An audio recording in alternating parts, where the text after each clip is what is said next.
The day I found those bank transfers, I didn't cry, I didn't scream, I didn't even call him. I just opened the closet, took out his suitcase, and started folding his clothes. Because by that point, I had already cried every tear I had. I had already screamed into my pillow 100 nights. I had already begged God to show me the truth, and when the truth finally came, I was ready 2 years. For 2 whole years, while I was skipping lunch to save money, while I was telling my mom, we're fine, don't worry. While I was crying in the bathroom because I didn't know how we'd pay rent this month, my husband was sending Riskins woosers every single month to his family, not telling me, not asking me, not even leaving a note, just silently bleeding our life dry. And the worst part, he was good at it. He smiled at dinner. He held my hand in public. He said, "I love you" every night before sleep. And every morning after I left for work, he opened his phone and sent another transfer. I am going to tell you everything today, every lie, every sign I missed, every moment. I blamed myself. And I'm going to tell you exactly what happened the day I found out. Stay with me, because this story, it does not end the way he expected. Let me take you back to the beginning. Because this didn't start as a nightmare, it started as a dream.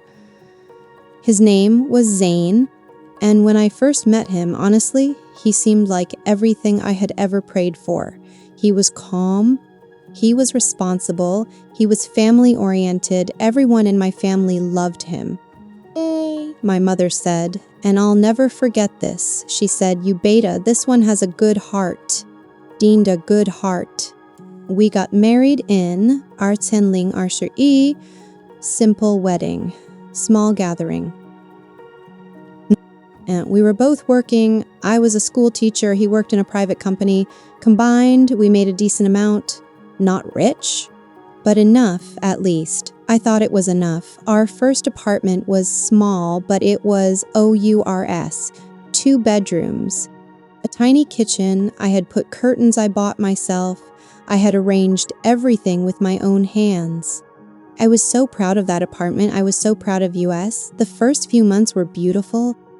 We cooked together on Sundays. We made a monthly budget. Yes, a budget together. We had plans, savings goals, dreams.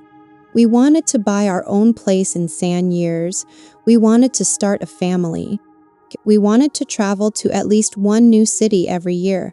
I wrote all of this in a little notebook. Our goals, our timeline, our life plan. I still have that notebook. I still have it. But none of those plans ever happened, and for the longest time, I thought it was just bad luck. I thought we just weren't managing well enough. I thought I was spending too much. I thought I needed to cut back more. That's what he made me believe, and I believed it. Because why would I doubt the man who held my hand every single night? It started with small things, the way it always does, right?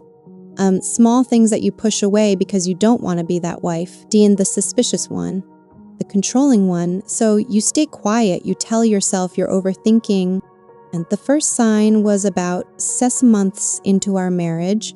I had made a list of groceries we needed. Basic things, flour, rice, cooking oil, some vegetables. When I went to buy them, my card was declined. I thought, okay, maybe I miscounted. I checked our joint account from my phone. The balance was Krukens San Urbek. We should have had close to Krukens Surserling in that account. I called Zane immediately. He picked up, totally calm. He said, "Oh yeah, sorry, I had to pay for some car repairs." I forgot to tell you, Dean de Car Repairs, predecessor T, Lingworth of Car Repairs, that he forgot to mention. I let it go. I don't know why, but I let it go. He refilled the account a few days later. And everything went back to normal, or what I thought was normal. The second sign came maybe months after that. We were supposed to go visit my parents for Eid. I had already told my mother we were coming. She had made my favorite food. Zane came home the night before and said, "I can't come." My parents need help with something urgent. Didi asked, "What?" He said, "You just some household stuff you won't understand." Get diddle, you won't understand. I went to my parents alone, smiled the whole time. King told everyone Zane was just busy with work, but something sat heavy in my chest that whole day. Something I couldn't name yet, building tension. Then came month ba. This is where things got serious. Kuna, our rent was due, ran Arsawar, ling every month. We had always paid it easily together. I had my half ready. I transferred it to our joint account. Zane said he'd add his half the next morning. The next morning came. Nothing, I texted him. He said today for sure. The evening came nothing. Our landlord called me at 12 p.m.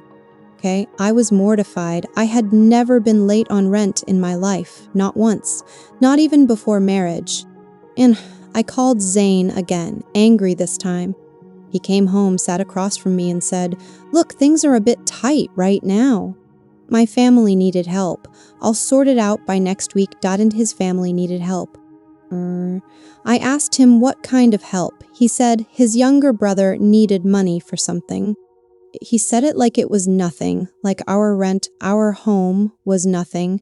And I asked him why he didn't tell me.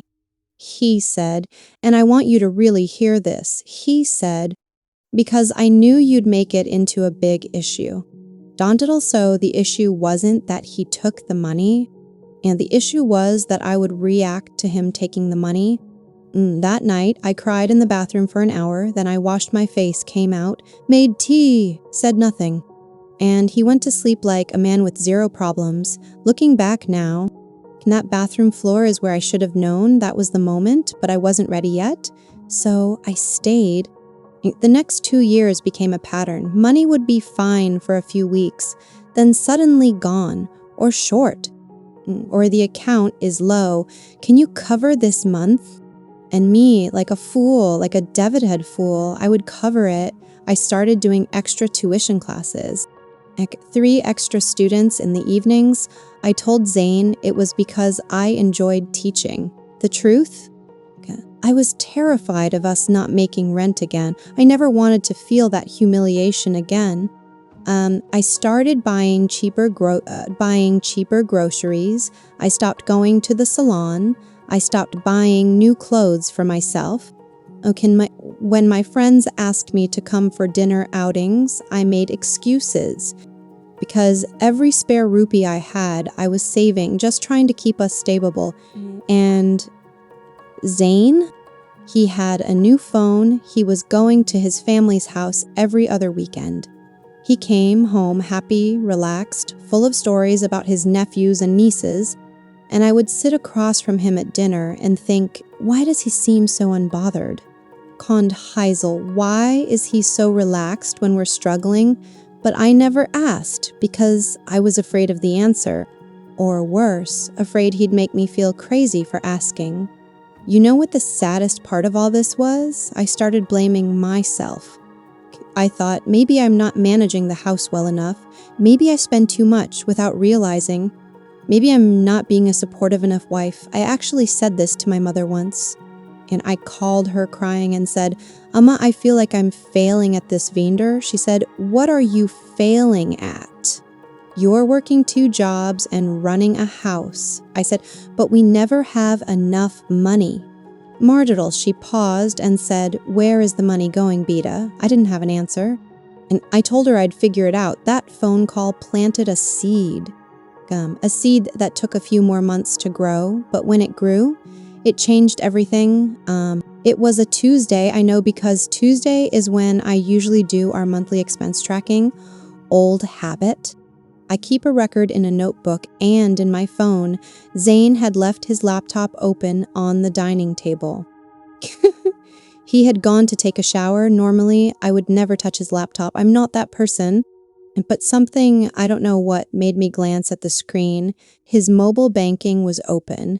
And I stood there for seconds. Then I sat down and I scrolled, and what I saw made the room go completely silent around me, like someone had turned off all the sound in the world. Transfer. Kin Usher Ling, Kin Usher, Usher Ling, his mother's account transfer. Kin Usher Ling, his mother's account transfer. Kin Usher Ling, his mother's account. Again, month after month after month, going back 2 years. Okay, while I was doing extra tuition classes to cover rent, he was sending Rikinen's Wurserling a month to his family. And while I was buying the cheaper brand of cooking oil, Be Wusherling, while I told my mother, we're fine, don't worry. Prida Wushersling, while I cried on the bathroom floor, Prida Wushersling every single month, not once, not twice. Okay, 26 times. I did the math right there at that table. Prida Sursan Ling Ling, 13 lakh rupees. In 2 years gone, secretly, silently, I didn't cry. I want you to understand that. And I think I was so deep in shock that the tears couldn't even come. I just sat there very still, very quiet, and then I heard the shower turn off.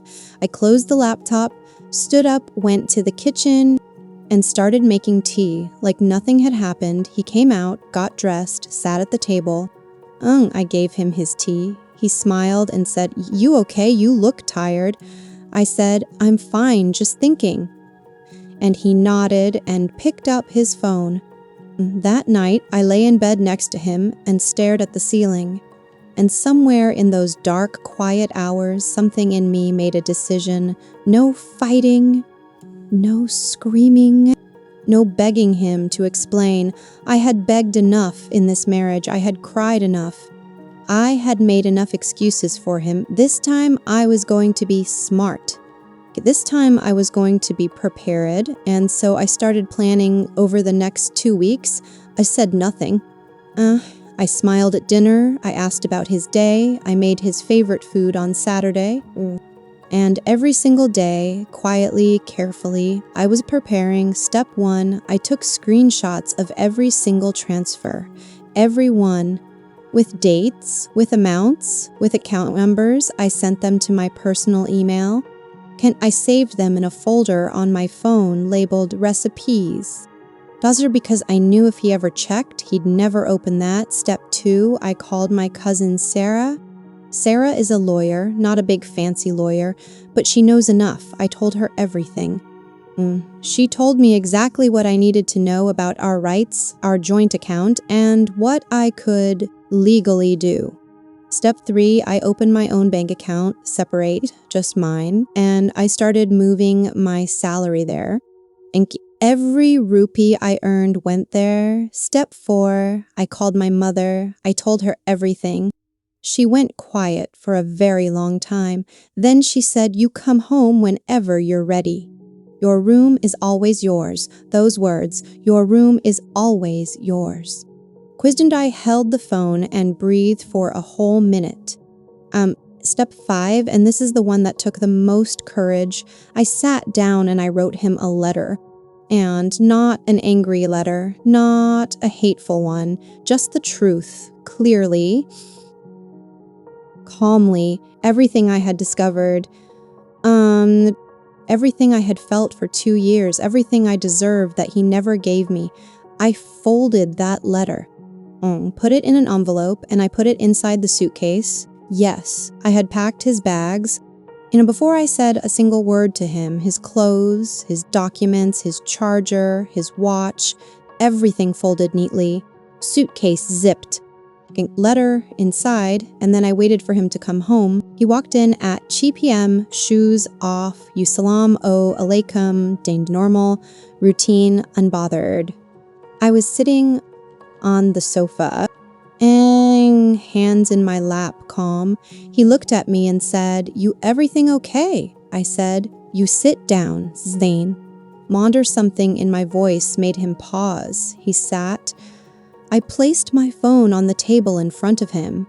Screen facing up, the screenshots pulled up. He looked at the screen, and I watched his face. I'll never forget that moment, the way the color just left his face slowly, like water draining. Okay. He opened his mouth. I held up one hand. I said, "Don't." Just that word, don't. He closed his mouth.